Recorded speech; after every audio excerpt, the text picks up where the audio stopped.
those who they take care of are at risk. Drug addiction is with us. It's in every aspect of our lives, particularly among health workers. It is not their fault that they are addicted. Addiction is a disease. Some health professionals come and then you realize that it is alcohol. Some come and it is cigarettes. They are health professionals, and once they find themselves in this space, we should be able to support them. Like many health professionals, Monica's situation was getting increasingly bad. It took me 1 year to decide that I was really addicted to Betadine, and even that, I realized I couldn't take care of myself. I had lost so much weight, and then on my birthday, I nearly hanged myself in my room. And the only thing that changed the suicidal thoughts was the fact that I thought of my son lying in the next room. That's the only thing that made me seek help. President of the Ghana Registered Nurses and Midwives Association, Perpetual Ofori, was deeply saddened by Monica's story. So it's been there like forever. When I was in training in the 90s, we knew that there were doctors that were addicted to Betadine. There were nurses that were addicted to Betadine. And in quite recent times, we've lost a couple of nurses who, of course, were identified to be using them, but they go through some kind of rehab, they go back, they are taking it, and suicides and death that cannot be explained. Doctors, nurses, and other healthcare workers are suspected of misusing and diverting high-risk medications from the in-hospital supply, leaving many hospitals ill-equipped to combat the problem. But how can one overcome such addictions? Harriet, a drug addict counselor, has been helping hundreds of addicts overcome their addiction. She explains why individuals get into the use of drugs in the first place. For her, it was just a grieving process. For others, just stress from daily living, just the stress.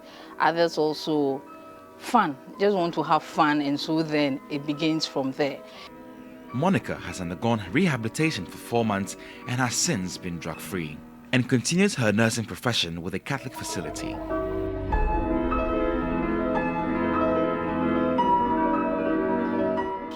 I think addiction is everywhere, in all sectors, everywhere addiction is there. But you see, because of the stigmatization, people are not ready to come out and seek help. Not only that, by the time you become addicted, you don't have money to even fend for yourself, let alone say, okay, now I'm ready, I need this help. Where do you get the money to pay for the rehabilitation? That is the problem. It is our duty to open the conversation and provide support to those who are suffering in silence. We must break the stigma associated with addiction and work to provide the help and compassion that all individuals deserve. Emmanuel Samani, TV3 News, Pantang, Accra. Story by Emmanuel Samani, who's looking all buff in the side there. But let's focus on the conversation. Later, we'll talk about him and how he's growing his muscles and all that. But we have Monica Kwejogbo in the studio. She's a midwife, and of course, you heard from her as an ex-user. She's undergone 4 months of therapy, and now she's here to tell her story. And also, Harriet Esinam Kasa, drug addiction counselor. Thank you so much for joining us. I love you. Thank you. Yeah, and I'm doing this, of course, with Roland. But Monica, how did this start for you? I mean, you talked about the fact that you had lost your mom. Yes. But naturally, one would think that it's a grieving process that we all go through. So for a nurse who's supposed to help some of us go through some of these challenges, how then do you also fall back on it and start abusing drugs? Actually, 20 years ago, I wasn't a nurse. I was a ward assistant then. But, my mom was a midwife, and I was working in the same hospital with her. But when she passed, I didn't get anybody to help me go through the grieving process. Because my aunties were there. It's not like I didn't have family. They were there, actually, but they were all mourning their big sister. Yeah. So then I felt all alone. I had a brother who was in the country then. So I was just alone. That's the way I felt. So then I started bottling down emotions, starting from then. That was what happened. And at what At what point did you decide that let me take this drug and see if it will help suppress my grief to an extent? I had surgeries, about 3 surgeries between that time. So when I finally got addicted 3 years ago, and it's because I was in pain. Oh. Yes, I was actually sick. So these for a while. are for pain? Yes. They are pain medications? Yes, they are pain reliefs. So it's like when I'm sick, I go to the hospital, I'm given, then discharge, I go back home. Until, like, in a month, I'm admitted like 3-4 times. Then later, people started complaining. So then I didn't want people to be talking about me. So then I stopped seeking for, like, going through the proper channel when I'm sick. Well, who were complaining? Like your own colleagues. That So you're the taking it too stigma, much. the stigma started from there. Oh, I see. Okay. You see, so then when I'm not well, I don't go through the proper channel, pick a folder, and see a doctor and complain about pain anymore. Rather, I'll then just go to any pharmacy, buy it, and use. All right. Wow. That's how it But started. these are prescription medicine. Yes. So, or because you're a health professional, it's easier for you to be given access at a pharmacy. No, not within the hospital pharmacy. No, of course. I mean, I normal actually pharmacy. go A to pharmacy is buy a pharmacy. without prescription. And they give you? Yeah, Yes. but because you're a health professional, you're able Not to buy over really. the You counter. see how the system has become in Ghana. Those drugs, it will have to be prescribed for somebody to go and buy. How often is it prescribed? That's one other issue. All right. You see, so once you have money, you are able to get it. Okay, Harriet. Somebody will say that, you know, she is the one who is coming out, etc. But how prevalent is it for health professionals on or in a health facility to be addicted? What type of drugs are they addicted to? Do they know the drugs they are addicted to and why? So they do know the drugs they are addicted to. Some of these drugs, they actually give it to the patients, and so they are aware of this. Are we okay? But the reason most of them who use never thought they would ever become addicted. Are we okay? So when I take it, say once in a while, I'm okay with it, and then maybe another time I'm feeling pain and I take it, and then we go on and on just like that. But nobody ever wants this, and so then in the long run the person realizes that no, I'm doing this more often than I would want to, and then the person would, some people will confide in others will just try to hold it until it becomes a problem. And it's prevalent in our working area, but then again, who do I go and tell that I am addicted? Because then the word addiction comes with, you are a riffraff, you really should know what you are doing, and so you should stop. So that is it with the health personnel. Yeah. When you say addiction, at what point in time, if you look at the spectrum, do you determine that I'm addicted? No, I'm not saying or asking you from your experience, but as a health professional. Because I don't know whether it's relative. At what point in time within the spectrum can one person say within the grouping that I'm addicted? Yeah. I think when you are using more than you are supposed to take within the 24 hours. Oh, okay. Because it's usually taking between, like, every 6 hours, within 24 hours, or 8 hourly. So which means for either 4 ampoules or 3 ampoules in a day. Okay. That is how it's taken. So if you are taking more than that without a doctor prescribing it, means you are indirectly abusing it. In your case, how many were you taking in a day? I got to a time I could, instead of taking just 1 ampoule, I could take more than 1 at At a go. sitting? Yes. And you do that continuously every 6 to 8 hours? Sometimes it wouldn't have to be that period. 3 hours, once I feel that high is no more there, I have to take If you it say again. high, what do you mean by Yeah. high? The feeling after taking the drug. What feeling? What's that? Yeah. You feel drowsy, you're able to sleep. It's some kind of funny feeling I cannot really describe. So not because it numbs the pain even more, because I thought that maybe you were increasing the dosage because the pain had developed some level of immunity to the drug. And so even if you took just 1 pill, you still would feel the pain. That's why you double. I got to a time I was not taking it because of the pain. anymore. When I became addicted, Okay. I just took it. Because sometimes I couldn't sleep, Okay. so I have to take it. And To that's feel drowsy and sleep. And to be able to sleep. And it made you At sleep? night. Yes. And you'd wake up feeling very good? You wake up and it's because you want to take another shot.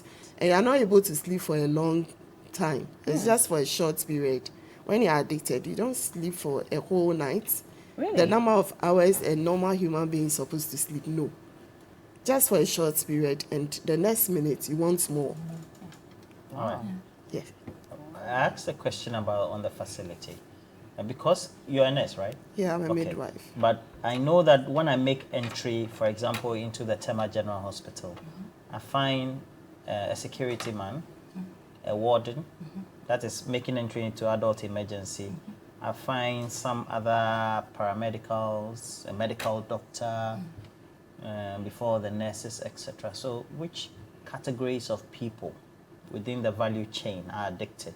Even those in the supply chain, are they also addicted in the stores and all that? Everyone is a suspect, if I should use that word. So right from the security to the very last person you would meet.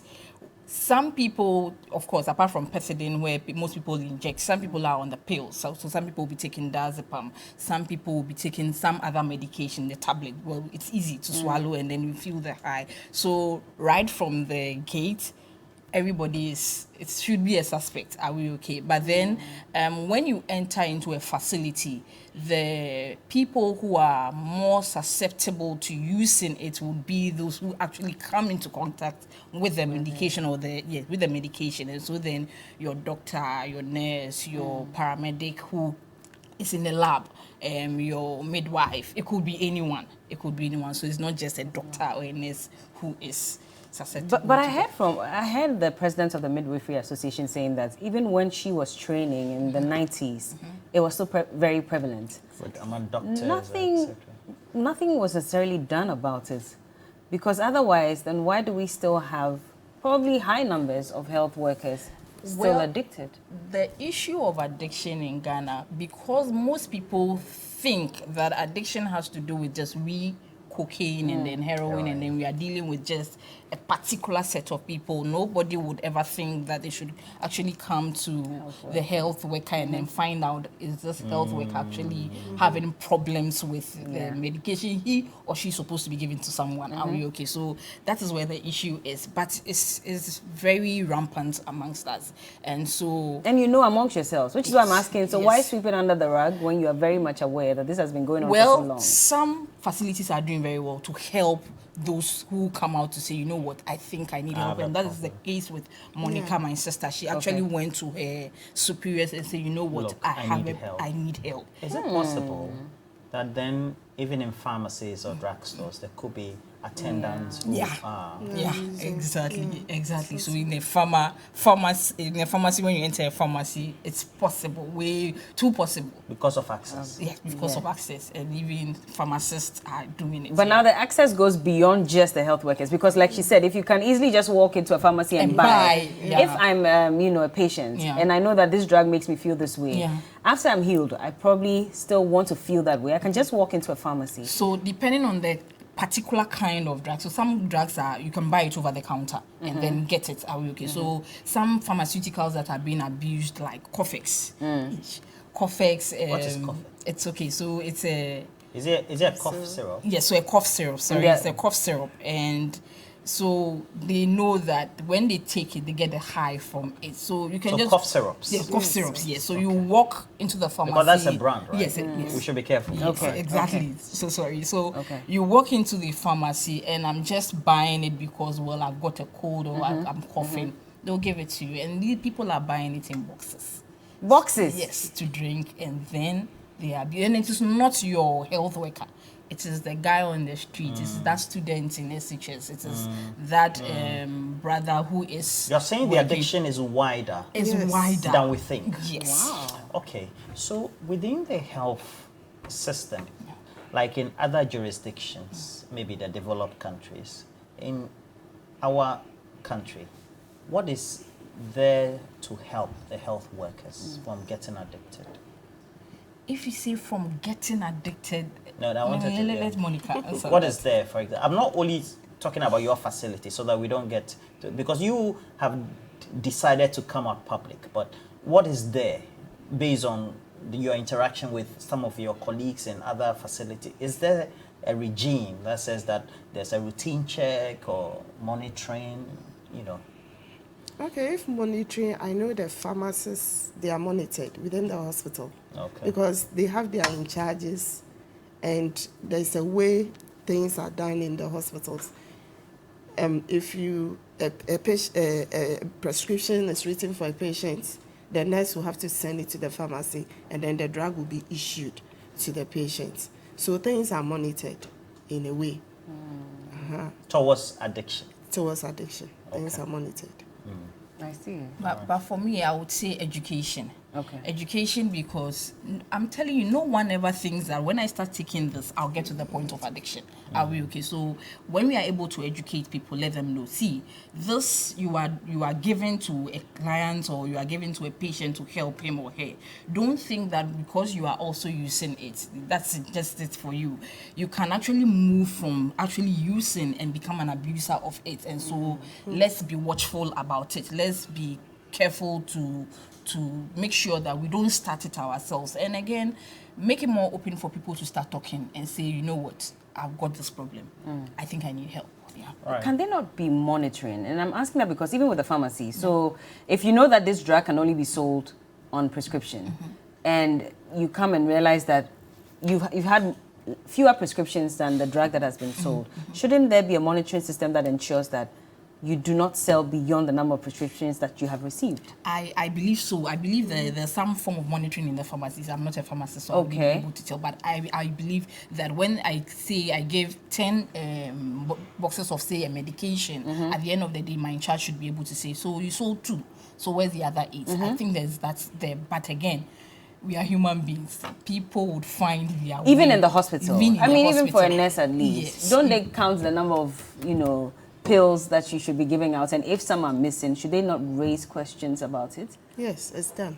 So in your case, when you were taking some of them, and were you taking some of the drugs from the patients sometimes? No, I wasn't taking from the hospital. I You was were buying. But there are instances where, because I've read a document where a doctor admitted that every time he had to prescribe drugs for his patients, he would overprescribe so that he can get extra for himself. And that's how come he became addicted. This is an American doctor, by the way, so not here. But he had to come out and speak about it. But in that case, shouldn't there be a monitoring system that ensures that if you're given these number of drugs and some are getting missing, you should be concerned about it?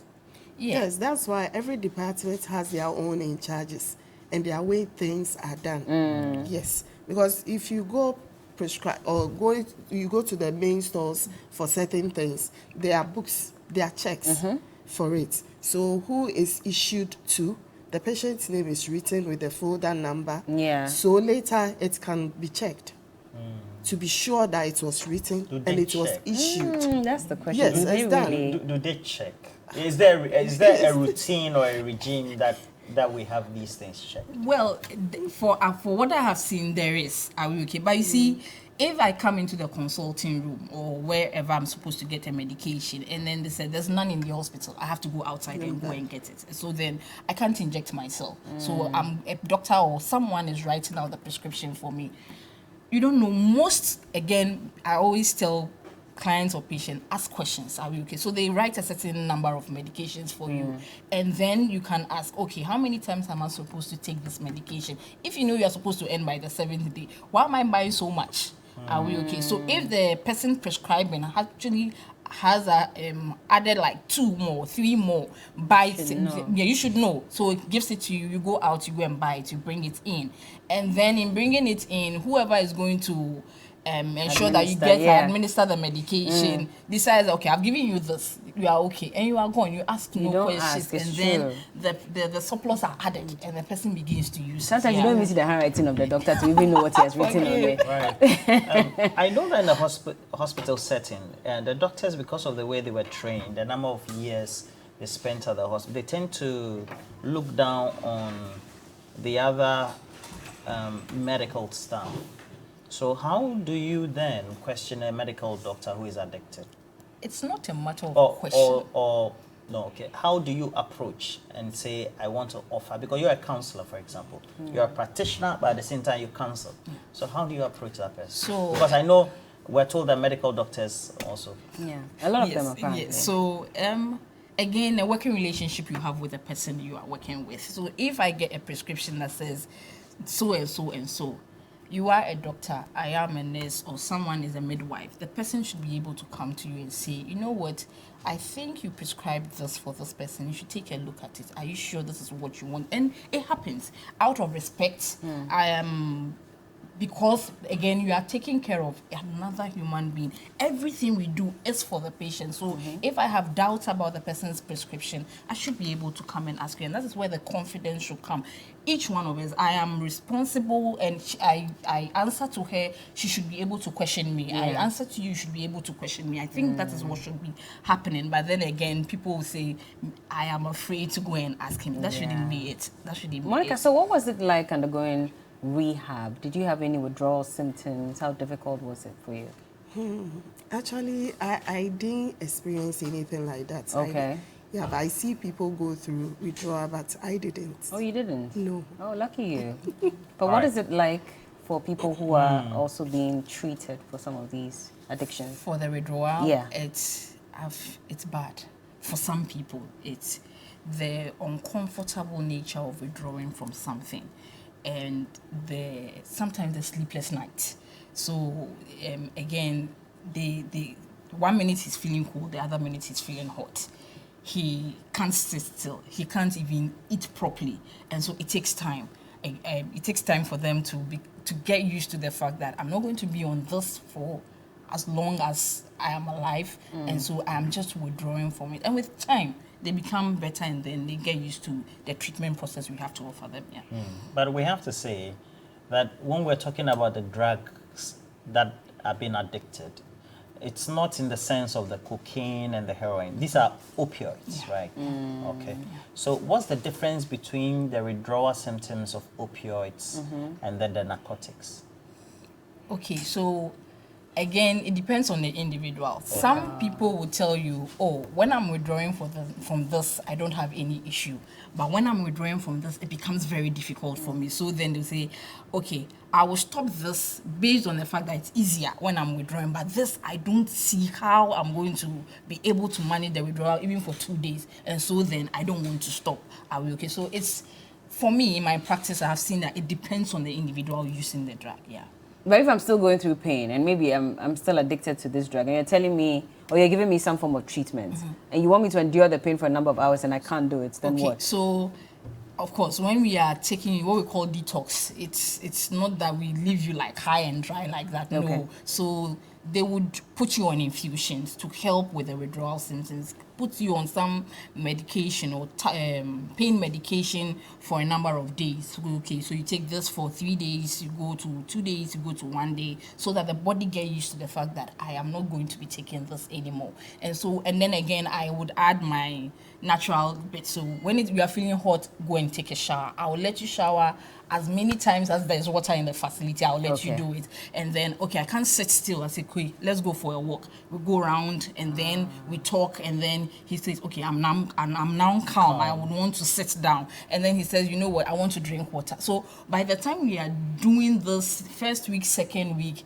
it comes down. The withdrawal. It certainly can't be easy. It's not easy at all. What advice would you give, based on your experiences, for your colleagues, whether they are medical doctors or they are just administrative staff who are in charge of the procurement, or those are the wards, etc., that if they are in this difficulty, they notice it, how do they approach? Who do they approach? Where do they approach? How do they do that? Okay, what I would like to say is that it's not our fault that we are addicts. Yeah, sure. We are not responsible for our disease, but we are responsible for our recovery. Exactly. So if you find yourself in that state, ask for help, look for help.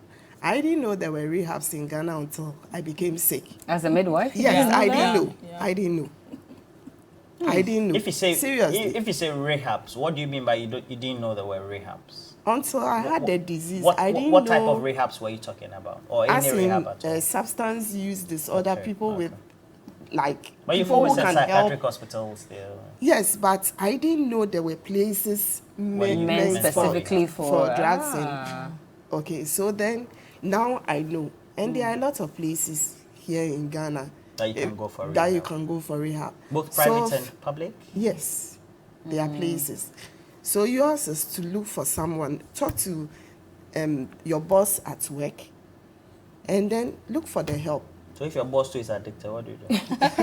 We all come for help. I know, You need in the the land help. of the blind. You need the help. Maybe your boss is not yet ready to take that step. It's your time. But So you can look for also the bring help to your boss some way, somehow, right? Yes. Okay, I know you want to ask something, And but usually we don't ask for that help because of the stigma. exactly. But you have to. Were you Because if you don't, stigmatized? yes, when you I spoke up, was. or I before? was before. Oh, so people knew that you were abusing the drug Yes, people knew. in your Yes. facility. Yes. But you people also knew others who were abusing, right? But they were stigmatizing you? Or they were hiding? Did you I also? can't comment on that. Did you also look at them in a funny way, like you think I'm the only one? I know you're also Yeah. doing it too. No, I think her issue, because she works in a facility, so I think it's an unfair question. But we're talking generally. Yes. Okay. Now, there's this perception, because I know by experience and interaction that psychiatric hospitals usually have some of the best rehabs. But the perception with the psychiatric hospitals have made it problematic for people to approach such facilities. That if you go to a psychiatric hospital, it means that you're mad. Yeah. You've gone bonkers. So where do we locate rehabs? Who do we call, etc.? If not the location, who do we call? How do we get access? Okay, so I think the help for SUD problems is beginning to come up, yeah. And so then, for now, we have the psychiatric hospitals actually having the best of treatment for anyone who wants to come in. Again, yes, it makes it difficult for people to come in anyway. So when you come in, we will try to help you understand that this is a disease. You are not somebody who has a co-occurring disorder, if I should say that. So say maybe you have schizophrenia, you have any other anxiety disorder or anything, but your problem is with drugs. Are we okay? So come in, let's receive the help you need, and then you go back. So then if you want someone, or if you want help, I would recommend Pantan Hospital. Okay. It's the best. We have the best. And then again, Accra Psychiatric Hospital, they also have a facility over there. Unfortunately, Accra Psych doesn't have the place for women yet, but Pantan has it, but it's under renovation. I'm sure they will be done somewhere this year, and so the women can also come in. But the men, you can come into Pantan. I see. For, yeah. Monica, before you go, so quick one. I remember that at a point I was also taking a lot of drugs whenever it was that time of the month, just to suppress the pain. And there was a health professional that said, be careful because your kidneys could be affected. So try and vary the number of times that you take the drug. So it got to a point I was even enduring the pain like that because I was so scared. Now, in this case where there are some people who are also abusing some of these drugs, what are some of the challenges they'll face with some parts of their bodies or some organs? And in your case, did you experience anything like that? Do you know people who, beyond just becoming addicted, have also suffered some destruction to their organs? Yeah, I know people who, usually with alcoholics, they end up having problems with their liver, their kidneys. It's with all forms of alcohol and drug addiction. Okay. So there are people suffering from that as well. So for like the opioids, what could happen to you? You could get beyond? kidney failures. You could get problem with your liver as well. Yes. So it's not just about addiction. No. You should look beyond that and be worried about your kidney, your liver, and other everything. organs failing at one point or the Because other. every drug has its side effects. And Bella, I would say even for those who use the pharmaceutical drugs like pethidine, they inject such that they get abscess. When we say abscess, like a hole is created. Yeah. Exactly. I've seen some, and so then it has to now go to surgery. That means that they are skin. overused. Exactly. Wow. Exactly. So then That's scary. Yeah. Holes in their bodies. Exactly. I haven't No, seen it's that like yet. if somebody is diabetic and will have to inject. Inject all the that time. kind so that then kind the of person abscess. injects I so see. much. Yeah. Interesting. Well, thank you so much for joining us, both of you, and I wish you the best. I'm also praying that a lot of other people, not just health professionals, but everyone who's addicted to some extent, will seek help. Yes. It's important. And like you said, they should come to Pantai. You said it's the best, right? Yeah, we have the There are other facilities I as was well. waiting Because for that I had debate. my rehab at House of St. Francis. Oh, it wasn't at her? No, Oh, I had okay. it at House of St. Francis, and it's one of the best. Where is as that? Is well. it in Tema? It's in Ashama. Asham, I think I've been Middle there. Yes, East, I think I've been yes. there. House It's one of St. Yeah, Francis. it's a very good I'll place go and as look for well. Oh, you Please should. do. I remember I spoke to someone who was addicted to alcohol and another who was addicted to cocaine. Very young men. I hear both of them are out now and they're doing very well. So I'm happy for them. Thank you so much. Monica Kwejogbo, midwife and ex-user, and also Harriet Istinam Kasa, a drug addiction counselor. And I hope that you also seek help wherever you are if you're watching us. Thank you again. Thank you. Time now for some entertainment. Joanne Noella is on standby, proudly powered by 3 Entertainment. We'll be right back.